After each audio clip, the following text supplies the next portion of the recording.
Hi everybody, and welcome back to the channel. In this video we are going to dive a little bit deeper into Mixer.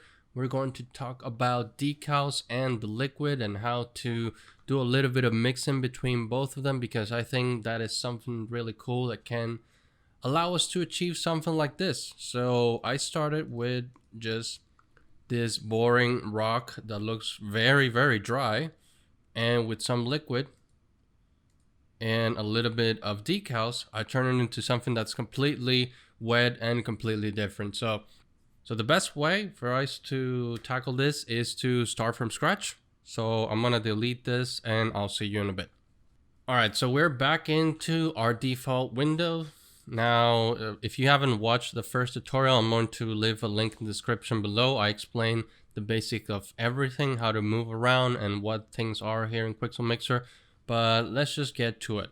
So the way that we are going to be doing this is by using surface and decals. This is something that I think it's really important and really cool, because this actually shows the strength of using Quixel Mixer. I think Quixel Mixer is more powerful when you're using it with the surface and the Megascans that are already there, especially because you can use decals and liquids that can be a little bit more daunting to do in other programs. Okay, so let's get right into it. And if we go into our local library, I am going to actually search for the things that I need. So the things that I'm going to be using for this tutorial, let's get started with our surface. If you want to follow along, I'm going to be using layer rock ground 2x2. You can just type that in here. And actually, let me go to online because that's where I found it. So you can type layer and make sure you go to surfaces, and it's going to be one of these. So layer rock ground, again, if you want to follow along. If not, then just pick whatever you like. So I picked that one. Now, our base layer is something that Mixer kind of requires, so you cannot actually get rid of this. So if you look at it here, I cannot delete it. So let's just turn it off and we'll play with our layer rock ground. So once we're here, the first thing that I'm going to do is I'm going to add a liquid layer so we can get this nice and wet. And we're going to talk a little bit further into what the liquid layer does. So just by adding it like straight out of the box, this works fantastic. It's already running through the cracks and crevices where it's supposed to go. But just to refresh a little bit of what I mentioned in the previous tutorial, you can play with the threshold here and make this ground sink into the water if you wanted to. You can also play with the radius, and this will actually turn the water a little bit further down. So think of the radius would be like the fall off. So this is like a hard brush, and this is more of like a soft brush if you've used Photoshop. And then there's the details. So this will not do anything because water is just pretty much reflective plane for the most part. So I'm just going to leave the radius all the way down here. Now we have another value here that's called turbidity. Turbidity it means like how much dust and grime is within that water. Actually, you see that this water is kind of dirty. So the surface, you see that if I put it all the way here, this is actually, this would be like super thick, dense water that will not allow you to see what's underneath. But if I bring it down, then you can start seeing what's underneath. So it all depends on how thick you want your water to be. This is mostly to make puddles. I'm not trying to make an ocean here. So to make, little puddles here in between the crevices that we have. So the depth also influence the kind of like the color of it. So as you can see, this is pretty much a plane. Now that I've gotten rid of all the depth, you can see that this is just a plane that's trying to go over our rock detail. So I'm going to go back and increase the depth a little bit. The more depth you have, it's kind of the same as the surface. So if you think about water, the deeper it is, the darker it gets. The more depth you give it, the darker it's going to get. So let's just get that depth around here. Probably bring the threshold a little bit down, further down, like that. And now we have moist. Moist is very self-explanatory. That means what's going to be moist around the area that are covered with water. So I'm just going to, if you see that if I increase the threshold here, you can see that this becomes a little bit more humid. This dirt that's right here that looks actually super dry, if I increase the threshold, it's become a lot more humid. And again, the radius works the same as in the surface here. It's just like a fall off kind of thing. So if you want to make it harsher or if you want to make it softer, you play with that. There's also a little bit of blur. So let me make it like that. And the blur is just for letting some of that detail through. I'm just gonna back that. Roughness offset, that just means that's going to make it rougher in some of the areas that is actually moist. I actually like to leave that. I actually like to leave it here at 0.5, which is its default value. Now darken, very self-explanatory again. The moist gets a lot darker, so it's pretty much simulating that's a lot more humid. If you want to put it that way, I'm just going to leave it alone around here. You can also change the color of the water. So if you don't like that dirty water, you can switch it out to make it more like, wow, this looks like some kind of chemical. But you could always change the color of the water. So I'm just going to leave that as it was before because it really goes with this. And let's keep going. So we have our water, and something I forgot to talk about is the opacity. So if we play with the opacity again, it means that the more opaque it is, that means that you're going to see your water fully. The less opaque, you're going to see less of it. So play with this light if you don't want as much water. But as you can see, the plane kind of like goes back to its initial position if you don't have opacity. So I'm just going to let it all the way to 1. All right, now that we have our liquid done, it's time to play with the decals. Now the thing about decals is you need to be careful into what kind of decals you are going to be using here. Because when we talk about decals, actually let me just press here, it's going to take me to the Atlas part. And if we go into, this is what I already downloaded. If we go into the online portion and we select, let me just delete this. And we select Atlas, you're gonna see that there's a bunch of things that pop up, and not every single Atlas here is going to be usable as a decal. I actually downloaded one of these. These are really not useful, and I'm going to show you why.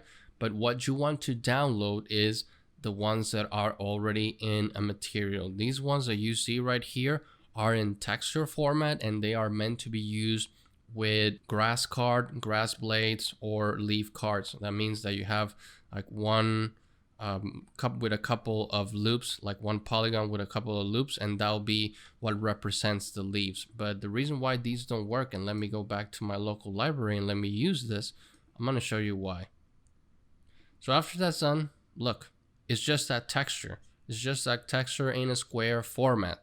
So even if I scale it up, let's see if we can scale it up like around 5, and it looks very like positioned. So this is very unusable, even though it has like a nice normal map and displacement and all of that. This looks like somebody put it there like in a row or in columns. So this will never work for an actual realistic environment that we're trying to make here. So that's one of the things why when you're looking for your decals, using this pretty much makes no sense because of the way they're going to be looking in the end. Now I'm going to delete that, and I'm going to be using one of the decals that I have here, which is this little ivy right here. And as you can see, this ivy is already in a material format. So I'm going to click here, and now I have my ivy all around with some nice displacement, some good normals. But I want it to look as if it's coming out of the water. So as if this ivy was, or just leaves, they were part of this mud. And so like rain and all the water fell into this leaves and it's now covering it. The way that we can do that is over here with the blend portion. So over here in the blend, we can select how do we want this to be blended with the layer below. So right now, we're using opacity mask. That means that it's taking into account the opacity map that it's right here, and it's letting everything else through, and that's what you're seeing. But if we go here and we say from below, now you're gonna see that it looks like the water rose and it got all this muddy and it covered all my leaves, and it's actually looking really nice. We can play with our threshold if we want to take those leaves a little bit out, but as you can see, they look like they're sticking out of the water. So think of this as a ground that was dry and it rained and it had leaves on top, and now it looks like, you know, the leaves are like floating all over the water. That's one of the things that I love about this. And we can play with everything that we have right here. The radius, again, is just like every other layer around here. You can tile it more if you want. The thing about tiling though is if you increase the repetition, make sure you're tiling both axes, because otherwise it's going to look weird. And as you can see, this looks very, very nice. If you want like smaller leaves, I'm actually going to leave it at 1 because I think it looks nice. There you go. I'm going to leave it like that. I'm actually going to, yeah, I think this is okay. All right, the other kind of placement that you have here besides tiling is freeform. If I choose freeform, what I can do is I can offset it. Like, let's say if I wanted to move it. Now you have rotation, and I turn on the tiling so you can see that rotation here is actually looking pretty nice. And we have scale, so very self-explanatory depending on how big you want these to be. And you can always reset them back to their initial form, which is very cool. All right, let's see. There is also box projection, which is kind of like tiling. It's just, it behaves a little bit different. So for box projection, we have angle and tilt. So if I play with this, I'm just tilting, and I'm pretty much doing the same as rotation. If I play with this, I am just changing the angle, and because it's projecting like a box, that's why it's doing that weird thing. So box projection works better when you have more of a three-dimensional object instead of this flat plane. So I'm just going to reset that back to where it was. I'm going to switch to tiling, which I do like it better. Now, the thing about the decals is that we can stack more than one. So let's bring another one over here. I'm going to go into my clay rocks. Let's do clay rocks. And same thing with this. It's always pops up in opacity mask. And I want to change that. I want to make sure those rocks belong to this ground, because right now it looks like they are on top. It actually looks like somebody sprinkled something on top of this. What I want to do is to make it part of the ground. So I'm going to do from below. Let's see what happens if I do from above. It actually doesn't look bad, but it's not getting the effect that I want. So I'm going to go with from below. If you see the difference, if I go here and do from above, you're going to see they're kind of like inverted, and it's kind of like the bottom part of the rock, if you want to say it like that. But I like from below because this actually looks like it's coming from that liquid. Okay, so it's still not very, I don't think it's right. I think we need to change the albedo for it to make it part of this ground. So you can always go into these, and I'm going to click here on the albedo, and you can always change the color. So the best way to kind of match this ground is I'm actually going to pick a color right here, and you can see that those instantly match the ground. All right, actually let's pick something a little bit darker.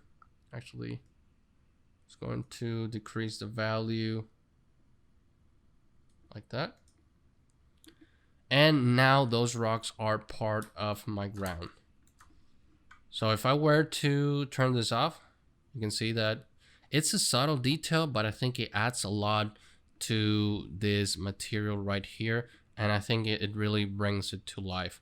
So as you can see, we went from having this completely dried ground into a wet, muddy ground, into wet, muddy ground that had some leaves in it before, and into a wet, muddy ground with leaves that had a little bit of gravel in it. All right, so that's the power of the decals, and that's one of the best things about Quixel Mixer is you can play with those and you can create your own materials by mixing all the Megascans.